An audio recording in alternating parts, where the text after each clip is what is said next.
করোনার শঙ্কা নিয়েই ঘরের পানে ছুটছেন মানুষ। লঞ্চে গাদাগাদি, বাসেও নেই স্বাস্থ্যবিধি। ২৪ ঘন্টায় ২০৪ জনের মৃত্যু। দেশে আসলো সিনোফার্মের আরও ১০ লাখ টিকা। কোভিডের শত শত মৃত্যুর মধ্যেই একদিনের রেকর্ড ডেঙ্গু রোগী শনাক্ত। ৮১ জনের মধ্যে ৮০ জনই ঢাকার। শুধু জুলাইতেই আক্রান্ত ৭.৫ শতাধিক। পরিস্থিতি আরও অবনতির শঙ্কা। ঈদ ঘনিয়ে আসায় জমজমাট কোরবানির হাট। পর্যাপ্ত সরবরাহ থাকলেও নেই ক্রেতা। চাঁপাইনবাবগঞ্জ থেকে ঢাকায় আসছে ক্যাটেল ট্রেন। প্রথম দিনে ৮০টি গরু পরিবহন। পবিত্র হজের আনুষ্ঠানিকতা শুরু। হেরেম শরীফে মুসল্লিদের তাওয়াফ। মিনায় যাত্রার মধ্য দিয়ে রোববার শুরু মূল কার্যক্রম। অংশ নিচ্ছেন ৬০,০০০ মুসল্লি। এবং পিকে হালদারের অর্থ লোপাট কাণ্ডে জড়িত আরও ৭৫ জন। ৩০টি মামলা করবে দুদক। নজরদারিতে ইভ্যালি ধামাকার লেনদেন।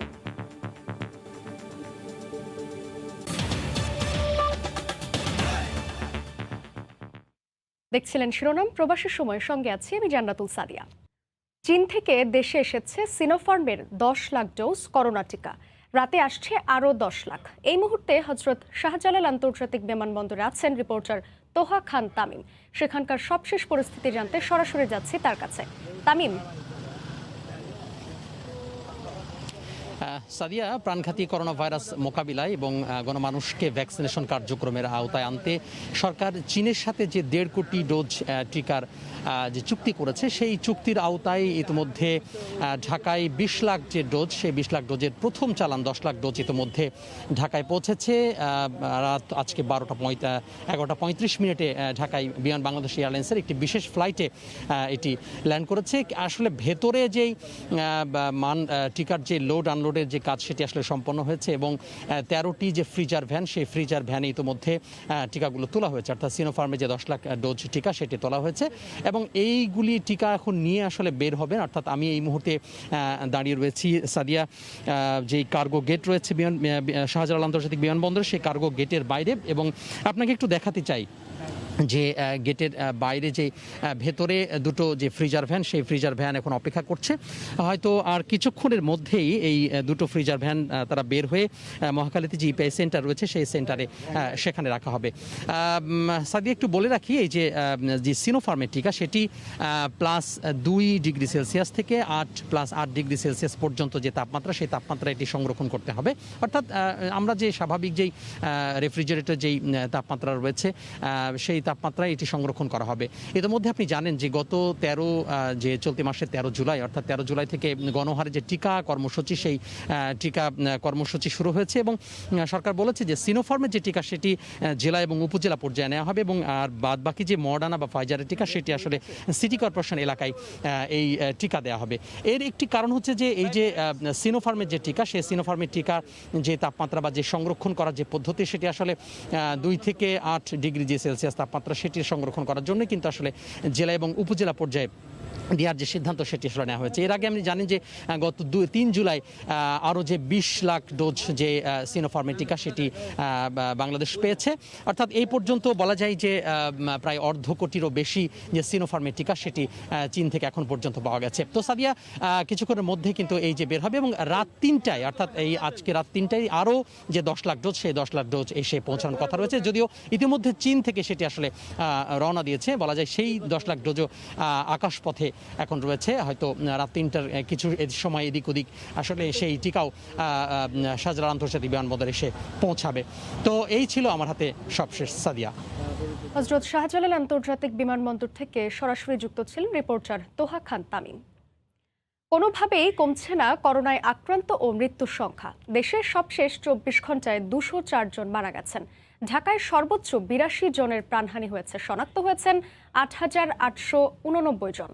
রিপোর্টার ও জেলা প্রতিনিধিদের পাঠানো তথ্য ও ছবিতে রিপোর্ট। হাসপাতালগুলো রোগীদের দীর্ঘশ্বাসে ভারী হয়ে উঠেছে। কোনোভাবেই মৃত্যুর ঢল আটকানো যাচ্ছে না। মুহূর্তেই চোখের সামনে প্রিয়জনকে কেড়ে নিচ্ছে করোনা ভাইরাস। আমার শোনা ভালো ছিল, 2টা কমলা লেবু খাইলো আর অক্সিজেন যাই খুইলে নিল, আর আমার শোনা মরে গেল। ঘরে ঘরে এখন যে হারে জ্বর, সর্দি, শ্বাসকষ্টের রোগী, তাতে বাড়ির পানে ছুটে চলা মানুষের স্রোত শঙ্কা বাড়াচ্ছে আরও। নেই আইসোলেশনের বিধিনিষেধ, ভবিষ্যৎ নিয়ে চিন্তিত স্বাস্থ্য বিভাগ। জনগণ সচেতন না হলে আমরা লোকবল বা আমাদের বেড সংখ্যা যাই বাড়াই না কেন, আমরা আসলে কোভিড পরিস্থিতি মোকাবেলায় হিমশিম খেয়ে যাব। মৃত্যুর মিছিল বাড়ছে খুলনায়। ঢাকার পরেই সবচেয়ে বেশি মৃত্যু হয়েছে এ অঞ্চলে। একদিনেই 49 জন মারা গেছেন। চট্টগ্রামেও পাল্লা দিয়ে বাড়ছে প্রাণহানি। 24 ঘন্টায় বিভাগটিতে 32 জনের মৃত্যু হয়েছে। আর ডেল্টা ভ্যারিয়েন্ট শনাক্তের পর থেকেই নিয়ন্ত্রণহীন রাজশাহী। একদিনে 20 জনের প্রাণ ঝরেছে। রোগীকে আনার সাথে সাথে অক্সিজেন দেওয়ার প্রয়োজন হচ্ছে, আইসিইউর প্রয়োজন হচ্ছে। বেড সবসময় বুকই থাকতেছে। বেসামাল পরিস্থিতি রংপুর বিভাগেও মারা গেছেন 10 জন। আর বরিশালে 24 ঘন্টায় 5 জনের মৃত্যু হয়েছে। রোগীর অতিরিক্ত চাপ ময়মনসিংহে। কোভিডে একদিনে প্রাণহানি হয়েছে 4 জনের। গত কয়েকদিন যাবৎ রাস্তায় অনেক জ্যাম, এই জন্য কিন্তু আমাদের সাপ্লাই চেনটা প্রপারলি কাজ করতে পারতেছে না। একক জেলা হিসেবে সর্বোচ্চ মৃত্যু হয়েছে কুমিল্লায়, মারা গেছেন 15 জন। আর কুষ্টিয়াতে মৃত্যু হয়েছে 10 জনের। হাসপাতালের খরচ জোগাতে হিমশিম খাচ্ছে রোগীর স্বজনরা। প্রতিদিন 4,500 থেকে 5,000 টাকা আমাদের খরচ হচ্ছে, কিন্তু এইটা বহন করা আমাদের মতো গরিব মানুষের খুব কষ্টসাধ্য ব্যাপার হয়ে যাচ্ছে। এছাড়া অন্য জেলাগুলোতেও দীর্ঘ হচ্ছে মৃত্যু ও শনাক্তের তালিকা। লাবিব হাসান, সময় সংবাদ। একটি শয্যার খোঁজে হাসপাতাল থেকে হাসপাতালে ছোটাছুটি, না পেয়ে অ্যাম্বুলেন্সে প্রাণ হারাতে হচ্ছে রোগীদের অনেককেই। কোভিডের তৃতীয় ঢেউয়ে এমন অমানবিক করুণ চিত্র রাজধানীর হাসপাতালগুলোতে। শয্যা সংকটে ভর্তি হতে না পেরে রোগী নিয়েই বাড়ি ফিরতে বাধ্য হচ্ছেন স্বজনরা। ওমর ফারুকের ছবিতে ফারুক ভূঁইয়া রবিনের রিপোর্ট। প্রিয়জন হারানোর এই অধ্যায়টা বেশ করুণ। কয়েকদিন ধরেই কোভিডের নানা উপসর্গে ভুগছিলেন 60 ছুঁই বয়সের মোশাররফ মৃধা। চিকিৎসা চলছিল শরীয়তপুরে।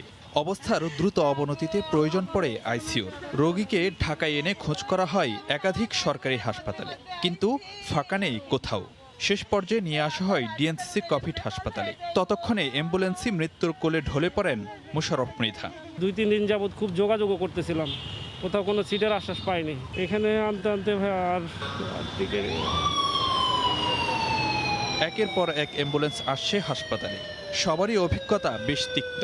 আইসিইউ কিংবা নিদেন পক্ষে সাধারণ শয্যা পেতে রোগীকে নিয়ে ছুটতে হচ্ছে এক হাসপাতাল থেকে অন্য হাসপাতালে। গাজীপুর থেকে বলছেন অসুস্থ রোগী নিয়ে আসা। প্রথম কুর্মিটোলা গেছি, কুর্মিটোলা থেকে আমরা আমাদের ওই ধরনের আমরা সহযোগিতা পাই নাই। প্রথমে হচ্ছে আপনার লাইফ কেয়ারে, তারপর ব্রাহ্মণবাড়িয়া সদরে, তারপর ওরা বলছে যে আমাদের একটা ব্রাঞ্চ আছে ওখানে নিয়ে যান। কোভিড ট্রিটমেন্টের জন্য একটা সিট ম্যানেজ করা যে কত কঠিন, এটা যে না আসবে সে ছাড়া কেউ বুঝতে পারবে না। রাজধানীতে কোভিড হাসপাতাল পরিস্থিতি এখন এতটাই অবনতি হয়েছে যে সবচেয়ে বেশি সক্ষমতার কোভিড হাসপাতাল ডিএনসিসিতে এসেও ভর্তি হতে না পেরে অনেক রোগীকে ফিরে যেতে হচ্ছে গ্রামের বাড়ি। কালকে সারা রাত এখানে অপেক্ষা করছি, বারবার গিয়ে ইয়ারা চেক করেছি যে ভর্তি নেওয়ার জন্য, ওনারা ভর্তি নেয় নাই। যদিও কর্তৃপক্ষের দাবি সংকটাপন্ন কাউকে ফেরানো হচ্ছে না, পাশাপাশি আরও বেশি সংখ্যক রোগীকে সেবা দিতে বাড়ানো হচ্ছে সক্ষমতা।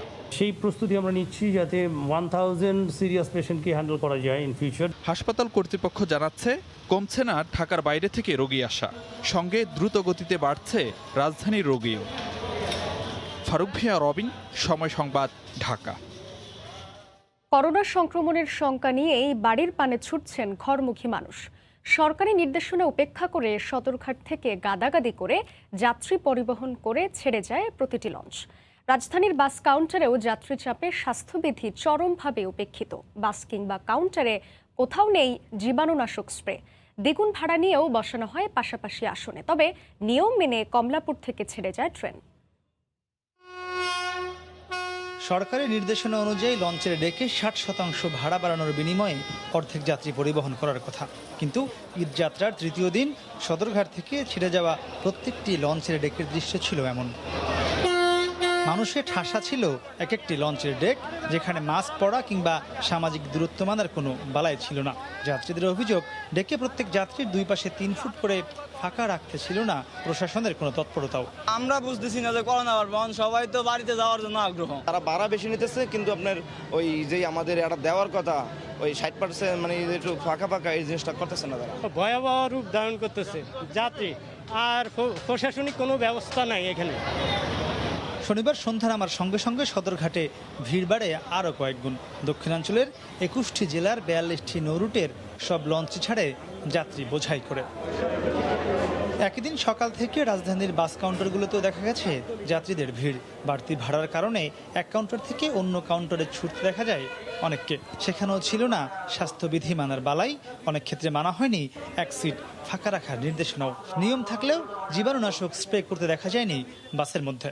8টা সিট দিবে আমাদের, কিন্তু সেই জায়গায় আমাদের 4টা সিট মানে পাশাপাশি বসে যেতে হবে, কিন্তু সেটা তো স্বাস্থ্যবিধি আর মানা যাচ্ছে না। আসলে যতই ঝুঁকি থাকার কষ্ট থাক যেতে তো হবে, কারণ বাসায় একটা ঈদ তো আগে রোজারিটা করতে পারি না। সবাই তাড়াহুড়া করতেছে, তো চাচ্ছে যে আমারটা যেন আগে হয়, এই জন্য আসলে ওই সেন্সটা মাথায় কাজ করতেছে না যে দূরত্ব বজায় রাখতে হবে। তবে ভিন্ন চিত্র রাষ্ট্রীয় মালিকানাধীন রেলে। কমলাপুর রেল স্টেশনে ট্রেনের বাইরে ও ভেতরে জীবাণুনাশক ছেটানো হয়। যেরকম শুনে আসছে এরকমই এক সিট ফাঁকা রেখেই বসলাম, এবং অন্যান্য সময়ের থেকে আজকে ঢুকতে বেশ আরাম করে ঢোকা গেছে। টিকিট ছাড়া ঢুকতে দেয় না, মোটামুটি চেক করে ঢুকাইতেছে। ঢোকার সময় গেটের সামনে দেখলাম স্যানিটাইজেশন আছে। ঈদযাত্রায় সামনের 2-3 দিন সব গণপরিবহনেই আরও যাত্রী চাপ বাড়বে বলে মনে করছেন সংশ্লিষ্টরা। মাহমুদ রাকিব, সময় সংবাদ, ঢাকা। ঈদের পর আগামী 23 জুলাই থেকে 5 আগস্ট পর্যন্ত কঠোর বিধিনিষেধে শিল্প কারখানা বন্ধ থাকবে বলে জানিয়েছেন জনপ্রশাসন প্রতিমন্ত্রী ফরহাদ হোসেন। করোনা সংক্রমণ রোধে এবং বিধিনিষেধ বাস্তবায়নে সবাইকে ঐক্যবদ্ধভাবে কাজ করার আহ্বান জানান তিনি। শনিবার দুপুরে চুয়াডাঙ্গা 6 বিজিবির 96তম রিক্রুট ব্যাচের প্রশিক্ষণ সমাপনী অনুষ্ঠান শেষে সাংবাদিকদের তিনি কথা বলেন। আগামীর যে আপনার কঠোর বিধিনিষেধটা বেশি কঠোর হবে এই জন্য, কারণ সব কিছু বন্ধ থাকবে তখন, যেটা শিল্প কলকারখানা বন্ধ রেখে এটা সবচেয়ে কঠোরতম একটা হতে যাচ্ছে। এইটা হলে আমার মনে হয় খুব একটা ভালো কন্ট্রোল আসবে। করোনায় শত শত মৃত্যুর মধ্যেই দেশে একদিনে রেকর্ড ডেঙ্গু রোগী শনাক্ত হয়েছে। আক্রান্ত 81 জনের মধ্যে 80 জনই ঢাকার। শুধু জুলাইতেই আক্রান্তের সংখ্যা 7 শতাধিক। ডেঙ্গুর ঊর্ধ্বগতির লাগাম টানতে না পারলে পরিস্থিতি আরও নাজুক হওয়ার শঙ্কা স্বাস্থ্য অধিদপ্তরের। করোনা মহামারীর মধ্যেই পাল্লা দিয়ে বেড়ে চলা ডেঙ্গু নিয়ন্ত্রণে চিরুনি অভিযানে নেমেছে ঢাকার 2 সিটি কর্পোরেশনই, কিন্তু তাতেও লাগাম টানা যাচ্ছে না পরিস্থিতির। শনিবার স্বাস্থ্য অধিদপ্তর দিল উদ্বেগজনক তথ্য। দেশে চলতি বছরে 24 ঘন্টায় রেকর্ড 81 জন ডেঙ্গু রোগী হাসপাতালে ভর্তি হয়েছেন, এর মধ্যে 80 জনই ঢাকা। মাসভিত্তিক হিসেবেও চোখ রাঙাচ্ছে। আগের মাসের তুলনায় প্রায় 3 গুণ রোগী বেড়েছে চলতি মাসের অর্ধেক সময়ই। এবছর এখন পর্যন্ত শনাক্ত 1139 জনের মধ্যে জুলাইয়ের প্রথম 17 দিনে ডেঙ্গু শনাক্ত হয়েছেন 767 জন। এটা একটা অ্যালার্মিং বিষয়। এখন ধরেন ডেঙ্গু তো অনেক সময় সিকিউরিটি করে ফেলে, অনেক কিছু কিছু রোগীদের ক্ষেত্রে খারাপ হবে। ডেঙ্গুর ঊর্ধ্বগতিতে লাগাম টানতে না পারলে হাসপাতাল পরিস্থিতি আরও নাজুক হওয়ার শঙ্কা স্বাস্থ্য অধিদপ্তরের। তাই নগরবাসীর সতর্কতার ওপর জোর দিচ্ছে প্রতিষ্ঠানটি। আমাদের এখানে তো হাসপাতাল এমনিতেই কোভিড নিয়ে শেষ, নতুন করে এখান ডেঙ্গি আসে এগুলো রাখবেন কই? পরামর্শ একটাই যে প্রিভেনশনের জন্য যেসব পদ্ধতিগুলো আছে মানুষজনকে শেয়ার করতে হবে, তাই না? মানুষের সচেতনতা আনতেই হবে। বর্তমানে সারা দেশে ডেঙ্গু আক্রান্ত হয়ে হাসপাতালে ভর্তি 336 জন, তার মধ্যে রাজধানীতেই 331 জন। তবে চলতি বছর এখন পর্যন্ত ডেঙ্গুতে মৃত্যুর কোনো তথ্য পাওয়া যায়নি। ফারুক ভিয়া, রবিন, সময় সংবাদ, ঢাকা। রাজধানীতে জমে উঠছে কোরবানির পশুর হাট। চড়া দামের দেশি গরুই বেশি দেখা যাচ্ছে। তবে ক্রেতাদের অভিযোগ, বাজার কারসাজি করে পশুর দাম দ্বিগুণ বাড়িয়েছেন ব্যাপারীরা। যদিও ঢাকায় পশুর দাম কম বলেই দাবি ব্যাপারীদের। এদিকে ছুটির দিনে ক্রেতা সমাগম বাড়লেও বাজারে স্বাস্থ্যবিধি মানার ক্ষেত্রে অনেকটাই উদাসীন ক্রেতা বিক্রেতারা। জমজমাট পশুর হাটে হঠাৎই দেখা মেসির। না, সদ্য কোপাজয়ী আর্জেন্টাইন অধিনায়ক নন, এই মেসি এসেছেন কুষ্টিয়া থেকে। কাঁঠাল, ছোলা, গুড় সহ যার খাদ্য তালিকাও বেশ চমকপ্রদ। নাম হচ্ছে মেসি, ওজনটা হচ্ছে 1000 কেজি, দামটা হচ্ছে 8 লক্ষ টাকা। দরজায় কড়া নাড়ছে ঈদুল আজহা। রাজধানীর পশুর হাটগুলো তাই ক্রেতা বিক্রেতাদের দর কষাকষিতে মুখর। বাজারে ছোট কিংবা মাঝারি কোনো গরুর দামই লাখ টাকার নিচে নয়। করোনাকালে দামের এমন চড়া ভাব নিয়ে তাই কিছুটা আক্ষেপ রয়েছে ক্রেতাদের। হাটে অভিযোগ, ব্যাপারীরা বেঁধেছেন অদৃশ্য জোট। 1 লাখের নিচে কোনোটাই গরু পাচ্ছি না। ব্যাপারীরা সব শুয়ে বসে আছে, মানে গরুর কাছে নাই, এটা বেচার ইচ্ছাই নাই। এই জায়গায় সিন্ডিকেট হয়ে গেছে। ঢাকায় আসা বেশিরভাগ ব্যাপারী গরু কিনে এনেছেন গ্রামগঞ্জ থেকে। তাদের দাবি, চড়া দামে কিনতে হয়েছে পশু, তাই কমানোর সুযোগ নেই। লসের কোনো শেষ থাকবে না, কারণ এক একটা করে 3 লাখ 3.5 লাখ টাকা দামের জিনিস, লস গেলে তো এক একটা পর 1.5 লাখ করে যাবে। দাম দেশেও চড়া, এবার দেশে চড়ার জন্য এখানে বাজার একটু চড়া বেচতে হচ্ছে। কোরবানির হাট ব্যবস্থাপনা নিয়ে তেমন কোনো অভিযোগ না থাকলেও স্বাস্থ্যবিধি মানছেন না অনেকেই। আমাদের এখানে আর্মি কাজ করতেছে, পুলিশ কাজ করতেছে, র্যাব কাজ করতেছে, এনএসএল লোকেরা কাজ করতেছে। তাদের বুদ্ধি পরামর্শে আমরা কিন্তু হাট কিন্তু এখানে পরিচালনা করতেছি। তারপরও আমি এটা বলবো না যে আমি 100% এখানে আমাদের কন্ট্রোল করতে পেরেছি। বরাবরের মতোই 5% হাসিলে পশু বেচা কেনা চলছে হাটগুলোতে। নিরাপত্তায় রয়েছে পুলিশের কড়া নজরদারি। জুবায়ের ফয়সাল, সময় সংবাদ, ঢাকা। এদিকে কোরবানির পশু পরিবহনের জন্য চাঁপাইনবাবগঞ্জ থেকে ঢাকায় আসছে স্পেশাল ক্যাটল ট্রেন। প্রতিটি ওয়াগনে 20টি গরু ও 40টি ছাগল ভেড়া পরিবহন করা হচ্ছে। চাঁপাইনবাবগঞ্জ থেকে সাইফুর রহমান রকির রিপোর্ট। ট্রেন ছাড়ার আগেই গরু নিয়ে স্টেশনে হাজির হন ব্যাপারীরা। চাঁপাইনবাবগঞ্জ থেকে স্পেশাল ক্যাটল ট্রেনে এই গরুগুলো যাচ্ছে ঢাকায়। রেলওয়ে কর্তৃপক্ষের সিদ্ধান্ত অনুযায়ী 17 থেকে 19 জুলাই এই 3 দিন চাঁপাইনবাবগঞ্জ, রাজশাহী হয়ে ঢাকা রুটে ট্রেনটি চলাচল করবে।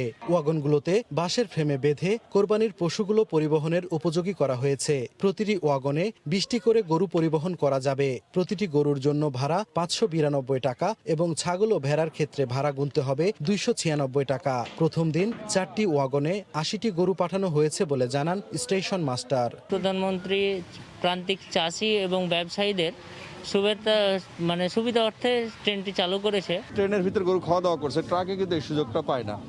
তো আমি মনে করি যে এটা সরকারের একটা অত্যন্ত ভালো উদ্যোগ। এই স্পেশাল ট্রেন চালুর ফলে সড়কপথে ঘন্টার পর ঘন্টা অপেক্ষার পালা যেমন শেষ হবে, তেমনি কোরবানির পশু ছিনতাই ও ট্রাকে চাঁদাবাজির অবসান হবে বলে জানান ব্যাপারীরা। এই উদ্যোগকে সাধুবাদ জানাই। 6 ঘন্টার মধ্যে ঢাকা পৌঁছে যাবো, আবার ভাড়া তো অনেক সাশ্রয়, মাত্র 11,000 টাকায় আমরা একটা বগি পাচ্ছি। কোরবানির ঈদকে সামনে রেখে নেয়া সরকারের এমন উদ্যোগকে সাধুবাদ জানিয়েছে এই সংসদ সদস্য। যেসব খামারি সেই ট্রেনে যাবে, সেই ট্রেনেও কিন্তু একটা আলাদা বগি লাগা আছে, যে বগিতে বসে তারা আরামে যেতে পারবে। চাঁপাইনবাবগঞ্জ থেকে প্রতিটি ওয়াগনের ভাড়া নিতে গুনতে হচ্ছে 11,830 টাকা। সাইফুর রহমান রকি, সময় সংবাদ, চাঁপাইনবাবগঞ্জ। দেশে অক্সিজেনের আমদানি ও ব্যবহার অতীতের যে কোনো সময় রেকর্ড ছাড়িয়েছে। কোভিডের তৃতীয় ঢেউয়ের শুরু থেকেই হাসপাতালগুলোতে অক্সিজেনের চাহিদা প্রতিদিনই বাড়ছে লাফিয়ে লাফিয়ে। পাশাপাশি উচ্চ ঝুঁকির জেলায় 30টি হাসপাতালের 17টির অক্সিজেন প্ল্যান্ট বাস্তবায়ন না হওয়ায় ভয়াবহ রূপ নিচ্ছে করোনা। সেলিয়া সুলতানার রিপোর্ট। কোভিড রোগীদের বাঁচিয়ে রাখার মূল সাপোর্ট সিস্টেমের প্রথমেই আসে অক্সিজেন, এবং সেটি প্রয়োজন হয় রোগী নিজে যতক্ষণ অক্সিজেন স্বাভাবিকভাবে গ্রহণ করতে না পারছেন। এই নিরবিচ্ছিন্ন অক্সিজেন সরবরাহ দিনে দিনে বড় চ্যালেঞ্জ হয়ে দাঁড়াচ্ছে হাসপাতালগুলোর জন্য। হাসপাতালগুলোর তথ্য বলছে, স্বাভাবিক সময়ে অক্সিজেনের 150 মেট্রিক টন চাহিদার মধ্যে 100 মেট্রিক টন আসতো ভারত থেকে, বাকিটা দেশেই উৎপাদন হতো। এখন দৈনিক চাহিদা 250 মেট্রিক টনের বেশি। যেসব জেলা হাসপাতালে করোনা রোগীদের সেবা দেওয়া হচ্ছে, সেখানে অক্সিজেন চাহিদা কোনো কোনো ক্ষেত্রে ছাড়িয়েছে 1000 গুণ। 150 থেকে 200 রোগী যখন থাকতো, হয়তো পুরো ওয়ার্ডে আমাদের 5-6 জন বা 7 জন রোগীর কিন্তু আমাদের হয়তো অক্সিজেন প্রয়োজন হতো। কিন্তু এখন আজকে আমাদের এখানে 51 জন রোগী ভর্তি আছে, এখানে কিন্তু প্রায় 18 থেকে 20 জন রোগীর কিন্তু অক্সিজেন লাগছে। আমাদের এখন যে রোগী আছে সেটা চলছে, আমরা সিলিন্ডার খালি হওয়া মাত্র ঢাকা থেকে রিফিল করে আসছি। ম্যানিফোল্ড সিস্টেম, মানে ট্যাঙ্কি খালি হয়ে যায়, সেটাকে আবার আরেকটা চ্যানেলের মাধ্যমে অক্সিজেন সাপ্লাই দেওয়া যায়, সেই সিস্টেমের কার্যক্রম এগিয়ে চলছে। অনেক হাসপাতালে অক্সিজেন প্ল্যান্ট বসানো হলেও সচল হতে সময় লাগছে। আবার স্থানীয় স্বেচ্ছাসেবক ব্যক্তি, সংগঠন ও শিল্প প্রতিষ্ঠানের সহায়তায় ম্যানুয়াল সেন্ট্রাল অক্সিজেন সরবরাহ করে রোগীদের সেবা দিতে কাজ করছে অনেক হাসপাতাল। 260 টন অ্যাভেলেবল আছে। লিকুইড ফর্মটা আপনার হসপিটালে ট্যাঙ্কারে ট্রান্সফার করার জন্য লিকুইডটা দরকার হয়, তো সেটা আমরা এখন ডাইরেক্টলি হসপিটালে দিচ্ছি। যশোরের বেনাপোল সীমান্ত দিয়ে গত 24 দিনে ভারত থেকে অক্সিজেন আমদানি হয়েছে 1621 মেট্রিক টন। যেখানে স্বাভাবিক সময় 100 থেকে 200 লিটার পর্যন্ত অক্সিজেনের প্রয়োজন হতো, এখানে এখন প্রয়োজন হচ্ছে 1000 লিটারের বেশি। বিভিন্ন জেলা সদর হাসপাতালগুলোতে ছোট ছোট অক্সিজেন প্লান্ট বসানো হলেও সংশ্লিষ্টরা বলছেন বর্তমানে তারা সামাল দিতে পারছেন। তবে কোভিড রোগীর সংখ্যা যদি বেড়ে যায় সেক্ষেত্রে এই সংকট সামাল দেওয়া কঠিন হয়ে পড়বে। সেলিয়া সুলতানা, সময় সংবাদ, মুন্সিগঞ্জ। করোনাকালে দ্বিতীয়বারের মতো শুরু হলো পবিত্র হজের আনুষ্ঠানিকতা। মক্কায় পৌঁছে মসজিদুল হারামে তাওয়াফ করেন মুসল্লিরা। রোববার মিনায় যাওয়ার মধ্য দিয়ে শুরু হবে হজের মূল কার্যক্রম। করোনা মহামারীর কারণে সীমিত পরিসরে মাত্র 60,000 মুসল্লি এবার হজে অংশ নিচ্ছেন। সৌদি আরব থেকে বিস্তারিত সহকর্মী আল মামুন শিপনের প্রতিবেদনে। মুসল্লিদের পদচারণায় মুখর পবিত্র নগরীর মসজিদুল হারাম। শনিবার সকাল থেকেই হাজিরা এখানে জড়ো হতে থাকেন। ইহরাম পরিহিত অবস্থায় কাবা শরীফ তাওয়াফ করেন তারা। রোববার ফজরের নামাজের পর হজের মূল কার্যক্রমের অংশ হিসেবে মক্কা থেকে মিনা যাবেন মুসল্লিরা। এদিন জোহর থেকে 9 জিলহজ ফজর সহ 5 ওয়াক্ত নামাজ মিনায় আদায় করবেন হাজিরা। আল্লাহর নৈকট্য লাভের আশায় ইবাদত বন্দেগীতে সময় কাটাবেন তারা। সোমবার 9 জিলহজ ফজরের নামাজের পর আরাফাত উদ্দেশ্য রওনা হবেন মুসল্লিরা। সেখানে অবস্থান করে পবিত্র হজের খুতবা শুনবেন তারা।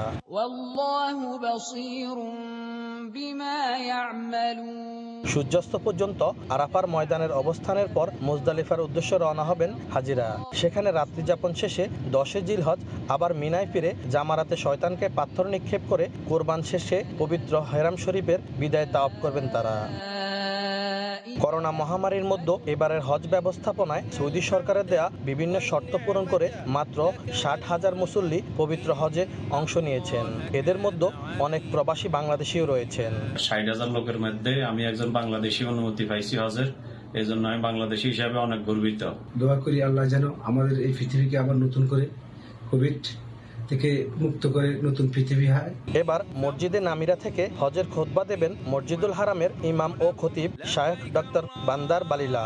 বাংলা সহ 9টি ভাষায় অনুবাদ করে প্রচার করা হবে খুতবা।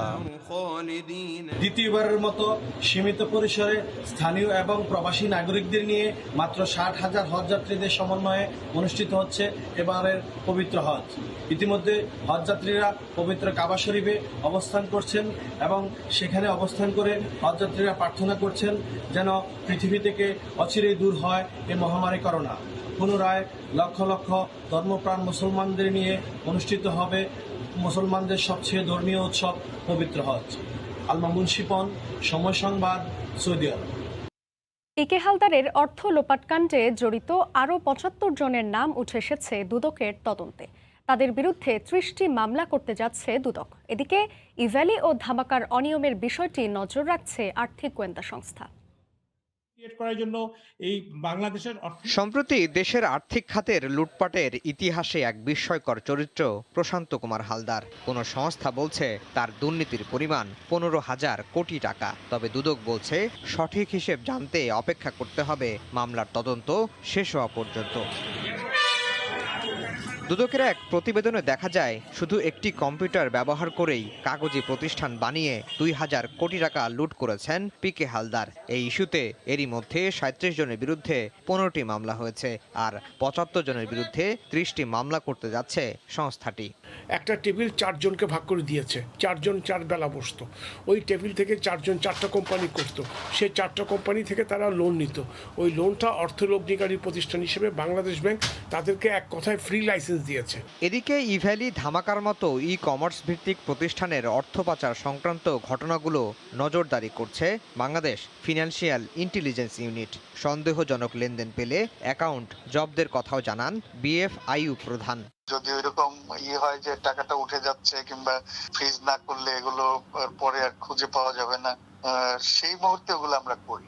দুদক আইনজীবী বলছেন এসব প্রতিষ্ঠান আগে থেকেই নজরদারিতে থাকলে ঘটনা এত দূর করাতো না। ইভ্যালি, আলেশামার্ট বা ধামাকা এদের যে ব্যাংক অ্যাকাউন্টটা তলব করেছে বাংলাদেশ ব্যাংকের বিএফআই যদি এই জিনিসগুলো কাজটা করতো তাহলে আমার মনে হয় এটাকে তখনই রোধ করা যেত। এরই মধ্যে দুদকের আবেদনে ইভ্যালির চেয়ারম্যান ও এমডির বিদেশ যাত্রায় নিষেধাজ্ঞা দিয়েছেন আদালত। আফজাল হোসেন, সময় সংবাদ, ঢাকা। অনেক উন্নত দেশের চেয়ে করোনা মোকাবেলায় বাংলাদেশ ভালো অবস্থানে রয়েছে জানিয়ে ঢাকা দক্ষিণের মেয়র বলেছেন প্রধানমন্ত্রী শেখ হাসিনার উদ্যোগে জেলা পর্যায়েও করোনা টিকা দেয়া হচ্ছে। এদিকে করোনা সংকট যতদিন থাকবে সাধারণ মানুষকে ততদিন খাদ্য সহায়তা দেয়া হবে বলে জানিয়েছেন আওয়ামী লীগ নেতা অ্যাডভোকেট কামরুল ইসলাম এমপি। শনিবার সকালে রাজধানীর কামরাঙ্গীরচর আল হেরা কমিউনিটি সেন্টারে করোনাকালে কর্মহীন অসচ্ছল পরিবারের মাঝে খাদ্য সহায়তা দিতে এক অনুষ্ঠানে ভার্চুয়াল মাধ্যমে তারা একথা বলেন। অ্যাডভোকেট কামরুল ইসলামের উদ্যোগে চাল, ডাল, তেল, লবণ সহ নিত্য প্রয়োজনীয় খাদ্য সহায়তা 2400 পরিবারের হাতে তুলে দেওয়া হয়। ঈদের পরেও এভাবে ত্রাণ তৎপরতা চালানো হবে বলে জানান তিনি।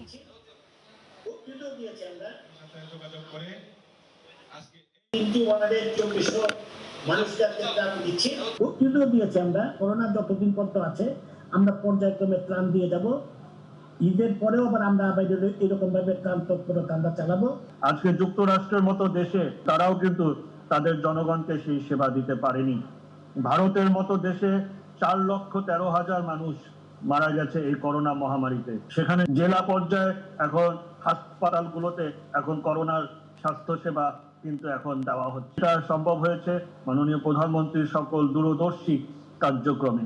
ভুল বোঝাবুঝি আর অতি লোভী গরু ব্যবসায়ীদের জন্যই সীমান্ত হত্যার মতো ঘটনা ঘটে বলে মন্তব্য করেছেন স্বরাষ্ট্রমন্ত্রী আসাদুজ্জামান খান কামাল।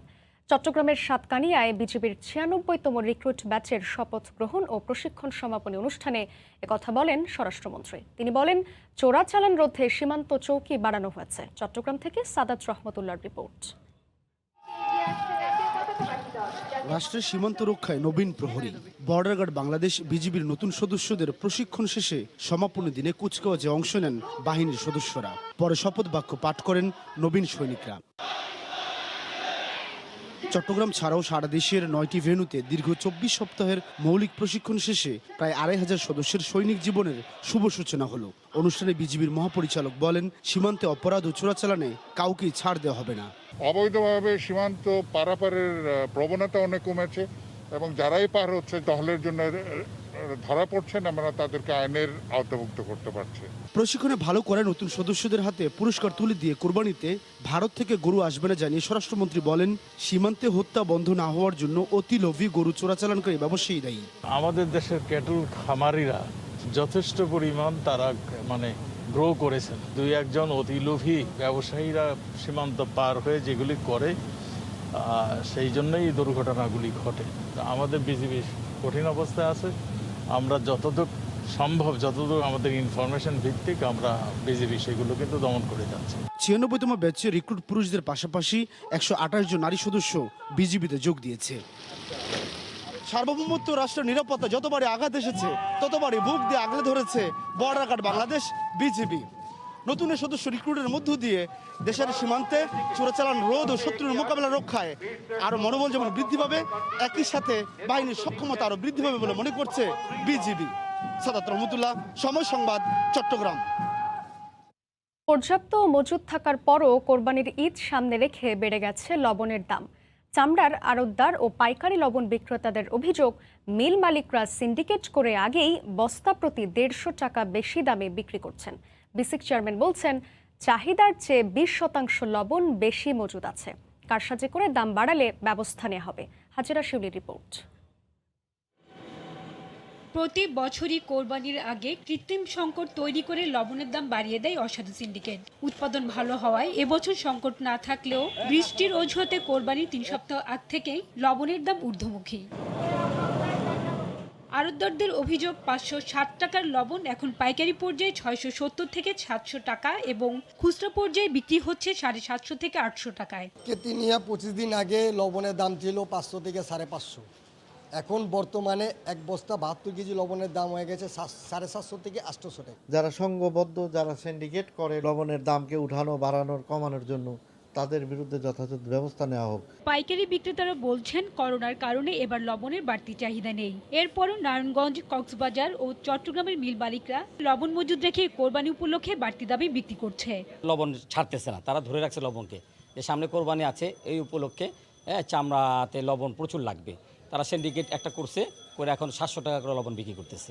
যদিও মিল মালিকরা বলছেন, মে মাসে সিজন শেষ হওয়ার পর প্রতি বছরই লবণের দাম কেজিতে 1 থেকে 2 টাকা বাড়ে, নতুন করে দাম বাড়েনি। মেয়ের লাস্টিতে যখন প্রোডাকশন বন্ধ হয় সব বছরই 1-1.5 টাকা কেজিতে বাড়ে। এবারও তাই হয়েছে, কিন্তু এটা আসলে সহনীয় পর্যায়ে আছে। বিসিক চেয়ারম্যান বলছেন চাহিদার চেয়ে লবণের মজুদ বেশি আছে, কেউ কারসাজির চেষ্টা করলে ব্যবস্থা নেওয়া হবে। আমাদের লবণের দাম বাড়ে নাই, বাড়ার কোনো কারণ নাই। ঈদকে সামনে রেখে লবণের জন্য আমরা একটা মনিটরিং কমিটি করেছি, আমরা কন্ট্রোল রুম খুলেছি, কড়া নির্দেশ দিয়েছি এই লবণ নিয়ে কোনো কারসাজি চলবে না। বিসিকের তথ্য মতে কোরবানির পশু চামড়ার সংরক্ষণে মোটা লবণের প্রয়োজন হয় 82 থেকে 85,000 মেট্রিক টন। বর্তমানে মজুদ আছে 1 লাখ টনেরও বেশি। হাজারের শিউলি, সময় সংবাদ, ঢাকা। করোনাকালে চরম অভাব অনটন আর অনিশ্চয়তার মধ্যে দিন কাটছে কক্সবাজারের মৎস্যজীবীদের।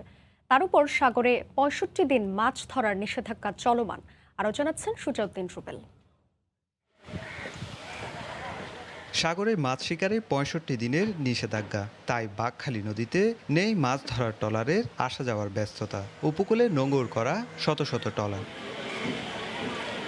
কক্সবাজার শহরের নুনিয়ার ছড়া মৎস্য শ্রমিক পল্লী। কেউ কাজ করতেন মাছ পরিষ্কার পরিচ্ছন্ন করে প্যাকেটিংয়ের, কেউ করতেন পোপা শুটকি প্রক্রিয়াকরণের কাজ, আবার কেউ কেউ করতেন মাছ লোড আনলোডের কাজ। কিন্তু সাগরে মাছ ধরার নিষেধাজ্ঞায় কাজ বন্ধ। তার উপর করোনার কারণে বিধিনিষেধে বেকার হয়ে পড়েছেন তারা। একবেলা খাইতে পারলে একবেলা খাইতে পারি না, এরকম করে চলতেছে আর কি, কষ্ট করে। চেয়ারম্যান আছে, ওয়ার্ড চেয়ারম্যান আছে, মেম্বার আছে, আবার কমিশনার সাহেব আছে, ওনারা কোনো আমাদেরকে দেখতে আসেনি। আমরা প্রায় 2 মাস ধরে মাছ ছাড়িয়ে বন্ধ, ফ্যাক্টরিতে কাজ বাজ চলে না, তারপরে একটু টুকটাক কাজ করা যায়, তাই যে করোনার জন্য ওটাও বন্ধ। আমার তো চলতে পারে, তো সমস্যা, ঘর ভাড়া তো সমস্যা। গেল 2 মাসের বেশি সময় ধরে কাজ হারিয়ে আয়ের পথ বন্ধ হওয়ায় মানবেতর দিন পার করছেন মৎস্য শ্রমিকরা। তাই দ্রুত এসব শ্রমিকদের সরকারি সহায়তার আওতায় আনার দাবি শ্রমিক ইউনিয়নের নেতার। কোনোরূপ সহায়তাও তাদের জন্য আসে না এবং তাদের যে খোঁজ খবর নেওয়ার মতো এখানে কোনো কর্তৃপক্ষও নেই। তবে সরকারি নানা প্রকল্পের মাধ্যমে তাদেরকে সহায়তার আশ্বাস দেয় জেলা প্রশাসন। সরকারের বিভিন্ন ধরনের সোশ্যাল সেফটি নেট প্রোগ্রাম রয়েছে। এই ঈদ উপলক্ষে সারা বাংলাদেশে 1 কোটি মানুষ বিজেপির চাল পাবে। আগামী 23 জুলাই শেষ হবে সাগরে মাছ ধরার নিষেধাজ্ঞা। শ্রমিক ইউনিয়নের দাবি, জেলায় 20,000-এর বেশি নারী ও পুরুষ মৎস্য শ্রমিক রয়েছে। সুজাউদ্দিন রুবেল, সময় সংবাদ, কক্সবাজার। জার্মানি সহ ইউরোপের পশ্চিমাঞ্চলে বন্যায় মৃতের সংখ্যা 150 ছাড়িয়ে গেছে, নিখোঁজ 1300-র বেশি। যোগাযোগ ব্যবস্থা ভেঙে পড়ায় ব্যাহত হচ্ছে উদ্ধার কাজ। পরিস্থিতি আরও অবনতি হওয়ার আশঙ্কা করা হচ্ছে। সবচেয়ে বেশি খারাপ অবস্থা জার্মানির। সেখানকার 3টি অঙ্গরাজ্যে ভারী বৃষ্টি ও আকস্মিক বন্যায় মৃতের সংখ্যা বেড়ে দাঁড়িয়েছে 133 জনে। জার্মানি থেকে বিস্তারিত জানাচ্ছেন বিটু বড়ুয়া। সময় যতই গড়াচ্ছে জার্মানিতে বাড়ছে লাশের সংখ্যা। বিপর্যস্ত পশ্চিম জার্মানির 3টি অঙ্গরাজ্য রাইনল্যান্ড ফালস, নর্দার্ন ওয়েস্টফালেন ও জার্লান্ডে বাড়ছে লাশের সংখ্যা। এখনও নিখোঁজ রয়েছে হাজার হাজার মানুষ। তাদেরকে উদ্ধারে কাজ করছে সেনাবাহিনী, দমকল ও উদ্ধারকর্মীরা। তবে যোগাযোগ ব্যবস্থা ভেঙে পড়ায় তাদেরকে উদ্ধারে বেগ পেতে হচ্ছে উদ্ধারকর্মীদের। বিপর্যস্ত এলাকার 2টি বড় নদী রাইন এবং মোজেলের পানি বৃদ্ধি পাওয়ায় নতুন করে সেখানে বন্যার আশঙ্কা করছে জার্মান আবহাওয়া অধিদপ্তর। এখনও স্বাভাবিক হয়নি যোগাযোগ ব্যবস্থা। ভেঙে পড়েছে মহাসড়ক, একই সাথে পানির তোড়ে ভেঙে গেছে বড় বড় সেতুও। এদিকে জার্মানি ছাড়াও পার্শ্ববর্তী 3টি দেশ নেদারল্যান্ডস, বেলজিয়াম এবং লাক্সেমবার্গে পানিবন্দী রয়েছে হাজার হাজার মানুষ। তাদেরকে নিরাপদ আশ্রয়ে নিতে কাজ করছে সেনাবাহিনী। 3টি রাজ্যে বসবাসরত প্রবাসী বাংলাদেশিরাও নিরাপদে আছেন বলেও নিশ্চিত করেছে জার্মানিতে নিযুক্ত রাষ্ট্রদূত মোহাম্মদ মোশাররফ হোসেন ভূঁইয়া। পরিবেশ বিজ্ঞানীরা বলছেন, নির্বিচারে প্রকৃতির উপর যে অত্যাচার করছে সেটি এখনই বন্ধ করা না গেলে আরও বড়সড় বিপর্যয় ঠেকানো অসম্ভব হয়ে পড়বে। জার্মানি থেকে বিটু বড়ুয়া, সময় সংবাদ। মাত্র কয়েক ঘন্টা বৃষ্টিতে ডুবে যায় ভারতের বাণিজ্যিক রাজধানী মুম্বাই। রাস্তায় বন্ধ হয়ে যায় যান চলাচল, এমনকি রেল স্টেশনেও পানি ঢুকে পড়ায় যাত্রা করেনি ট্রেন। এতে চরম ভোগান্তিতে পড়েছেন যাত্রীরা। এদিকে 2030 সালে ব্যাপক বন্যা হতে পারে বলে মার্কিন মহাকাশ গবেষণা সংস্থা নাসার এক গবেষণায় উঠে এসেছে, জানিয়ে এখনই সতর্ক হওয়ার আহ্বান জানানো হয়েছে।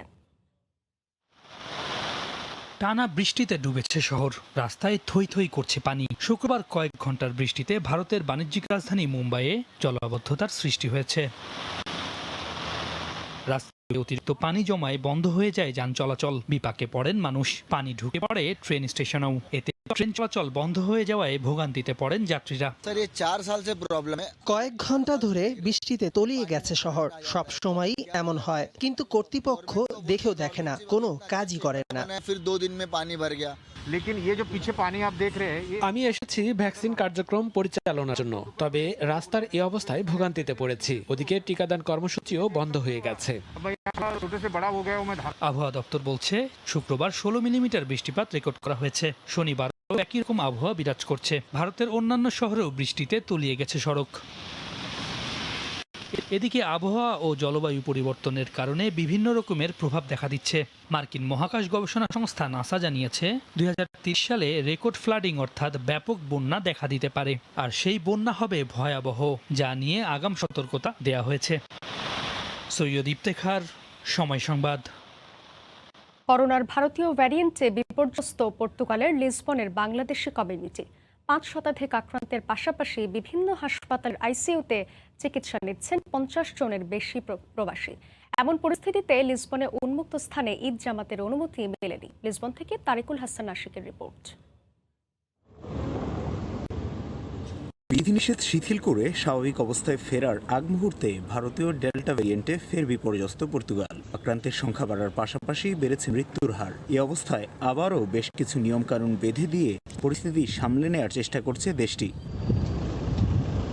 করোনার বর্তমান পরিস্থিতিতে আর ক্ষতিগ্রস্ত বাংলাদেশি কমিউনিটি, ব্যবসায়ী ও চাকরিজীবীর পাশাপাশি আক্রান্ত তাদের পরিবারের সদস্যরাও। 2 ডোজ টিকা নেবার পরও আক্রান্ত হয়েছেন অনেকে। করোনার লক্ষণ নিয়ে টেস্ট না করে ঘুরে বেড়ানোর অভিযোগ রয়েছে কারো বিরুদ্ধে। অধিকাংশ বাংলাদেশি কমিউনিটি এবং এশিয়ান কমিউনিটির মানুষেরা অনেকেই বাসায় চিকিৎসা নিচ্ছেন এবং হসপিটালাইজড হয়েছেন। তৃতীয় ধাপে এসে যতটা এফেক্টেড হয়েছে, যতটা ক্ষতিগ্রস্ত হয়েছে, এইটা কল্পনারও বাইরে। আমরা যে পরিমাণ সচেতন থাকার কথা ওই পরিমাণ সচেতন না। আমরা এই যে মাস্ক পরে মাস্ক ছাড়া আমরা ঘুরতেছি রোডে, তারপর আমরা করোনা নিয়ে আমরা দোকানে যাওয়া আসা করতেছি।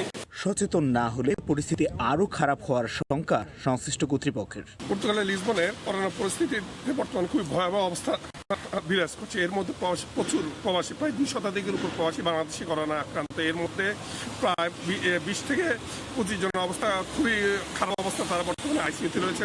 মাঝে কিছুদিন কমলেও বর্তমানে কোভিড-19 আক্রান্ত হয়ে হাসপাতালে রোগীর সংখ্যাও বেড়েছে। করোনার বর্তমান পরিস্থিতি বিবেচনায় আসন্ন ঈদুল আজহার ঈদের নামাজ উন্মুক্ত স্থানে পড়ার অনুমতি পায়নি বাংলাদেশ কমিউনিটি। তবে পূর্ণ স্বাস্থ্যবিধি মেনে কমিউনিটি পরিচালিত 2টি মসজিদে ঈদের নামাজ আদায় করতে পারবেন মুসল্লিরা। তারিকুল হাসান আশিক, সময় সংবাদ, লিসবন, পর্তুগাল। ফ্রান্সে ধীরে ধীরে করোনা পরিস্থিতির উন্নতি হলেও এখনও বেশ কিছু অঞ্চলে সংক্রমণ অব্যাহত আছে। এর মধ্যে ঈদুল আজহার প্রস্তুতি নিচ্ছেন প্রবাসী বাংলাদেশিরা। আইন আর ইসলামী রীতি মেনে পশু কোরবানি করা হবে বলে জানিয়েছেন সংশ্লিষ্টরা। প্যারিস থেকে বিস্তারিত জানিয়েছেন লুৎফুর রহমান বাবু। ফ্রান্সে ধীরে ধীরে করোনা সংকট কমে আসলেও দেশটিতে এখনও আক্রান্ত আর মৃতের সংখ্যা অব্যাহত রয়েছে। এরই মাঝে আগামী ঈদুল আজহা উপলক্ষে পশু কুরবানির প্রস্তুতি নিচ্ছেন প্রবাসী বাংলাদেশিরা। দেশের মতো এখানে পশু কুরবানি অতটা সহজ না হলেও আইন মেনে ও ইসলামী রীতিনীতি মেনেই পশু কুরবানির আয়োজন করছেন প্রবাসী বাংলাদেশিরা। বাংলাদেশে তো একটা কুরবানি যেভাবে হোক যেখানে সেখানে দেওয়া যায়, কিন্তু ফ্রান্সে ইউরোপের মধ্যে এখানে সরকারি একটু স্ট্রিক্ট আইন আছে এবং সেই আইন অনুযায়ী আমাদের চলতে হয়। এই বছর আমরা এই প্রায় 35 থেকে 40টা গরু হবে। অন্যান্য বছর ঈদ উপলক্ষে নানা আয়োজন থাকলেও করোনা সংকটের কারণে কোনো উৎসব কিংবা আয়োজন হবার সম্ভাবনা নেই ফ্রান্সে। তবে প্রবাসী বাংলাদেশিরা এই করোনা সংকটের সময় দেশের মানুষদের আরও বেশি সচেতন হওয়ার আহ্বান জানিয়েছেন। এই বছরও সম্ভবত আমরা করোনার জন্য পূর্ণাঙ্গ ঈদ উৎসব করতে পারবো না, তারপরে আমাদের সামান্য যে প্রবাসীদেরকে নিয়ে আমরা করার চেষ্টা করবো ইনশাল্লাহ। স্বাস্থ্যবিধি মেনেই আমরা বাংলাদেশ কমিউনিটি ওভারবিলা জামে মসজিদে 6:30 একাধিক 12:30 পর্যন্ত একাধিক জামাত আদায় করব। আর প্রবাসী অধ্যুষিত বাংলাদেশি এলাকার কমিউনিটিগুলিতে ঈদের জামাতের প্রস্তুতি নেওয়া হয়েছে বলে জানা গেছে। করোনা সংক্রমণ চলমান থাকায় কিছুটা শঙ্কা নিয়ে ঈদের প্রস্তুতি নিচ্ছেন ফ্রান্সের প্রবাসী বাংলাদেশিরা।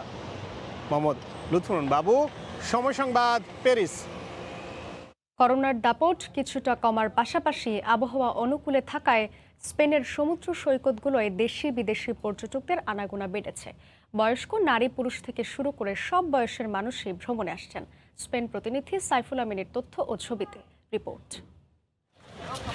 স্পেনের একদিকে ভূমধ্যসাগর, অন্যদিকে আটলান্টিক মহাসাগর। করোনা সংকট কাটিয়ে উঠতে না উঠতেই দেশটির সমুদ্র সৈকতে ঘুরতে আসছেন পর্যটকরা। এক্ষেত্রে ভূমধ্যসাগরীয় সমুদ্র সৈকতগুলোতেই মানুষের আনাগোনা বেশি। এছাড়াও ভূমধ্যসাগরের দ্বীপ পালমা দে মাইয়র্কা ও আটলান্টিক মহাসাগরের দ্বীপ কানারিয়ার সমুদ্র সৈকতগুলো পর্যটকদের পদচারণায় মুখর। কোভিডের কারণে আমরা সবাই একসাথে হতে পারিনি, তবে কোভিড একটু শিথিল হওয়ার কারণে আমরা এখন সামারে প্লায়াতে, আর ইউরোপ মানেই হচ্ছে স্পেনে প্লায়া নাম করা। সময় পেলে আমরা সমুদ্রের পাড়ে চলে আসি, অনেক ভালো লাগে।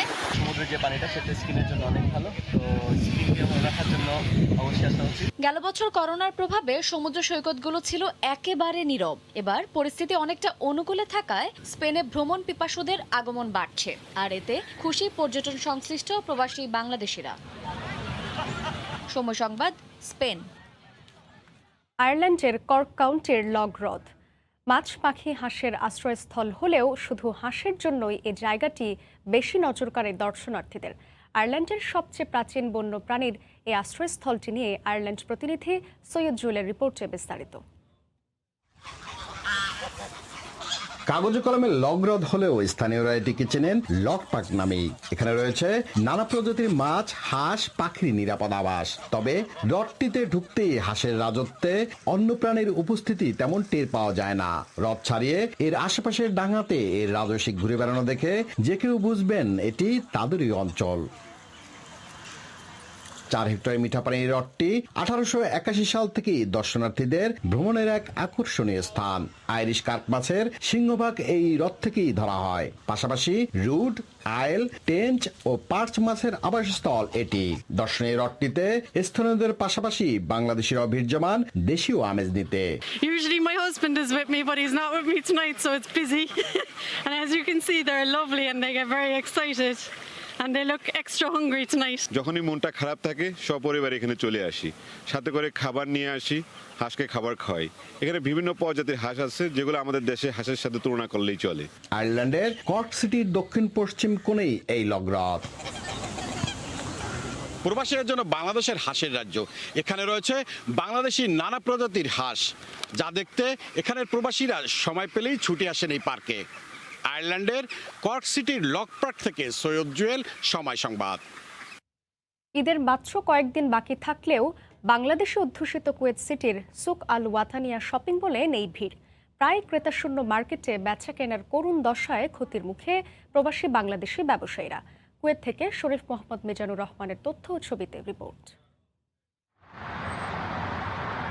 মধ্যপ্রাচ্যে তেল প্রাচুর্যে অন্যতম সেরা দেশ কুয়েত। বর্তমানে করোনা মহামারীতে বিপর্যস্ত দেশটির অর্থনৈতিক উন্নয়ন। এর প্রভাব পড়েছে কুয়েতে বসবাসরত বাংলাদেশিদের উপরও। করোনার দ্বিতীয় ঢেউয়ে আরোপিত বিধিনিষেধের কারণে ব্যবসা বাণিজ্য ছেড়ে দেশে চলে গেছেন অনেকেই। কুয়েত সিটির সুক আল ওয়াতানিয়া শপিং মল বাংলাদেশিদের অত্যন্ত পছন্দের একটি মার্কেট। এখানে বিক্রেতাদের অধিকাংশই বাংলাদেশি। একটা সময় ক্রেতাদের ভিড় ছিল যে মার্কেটটিতে, এখন সেটি অনেকটাই ক্রেতাশূন্য। অনেক দোকানপাট, অনেক ব্যবসা বাণিজ্য অনেক লোক ক্লোজ করে ফেলছে, কারণ শ্রমিকদের বেতন প্লাস ভাড়া দিয়ে আসলে কুলানো খুব টাফ। এজন্যই অনেক ব্যবসা বাণিজ্য উঠে ফেলছে। প্রতি মাসে আমাদের লোকসানের পথে যাচ্ছে। আমি আশা করি অতি শীঘ্রই আমাদের এগুলি কুয়েতের সবকিছু বিজনেস ব্যবসা বাণিজ্য সুন্দরভাবে সচ্ছলভাবে হবে। দোকান ভাড়া পরিশোধ ও শ্রমিকদের বেতন ভাতা দিতেও হিমশিম খাচ্ছেন ব্যবসায়ীরা। তবে দ্রুত করোনা মহামারী কাটিয়ে কুয়েতের ব্যবসা বাণিজ্য ধীরে ধীরে গতিশীল হয়ে উঠবে, এমনটাই আশা তাদের। সময় সংবাদ, কুয়েত। এ পর্যায়ে শীর্ষ সংবাদগুলো জানিয়ে দিচ্ছি আরেকবার।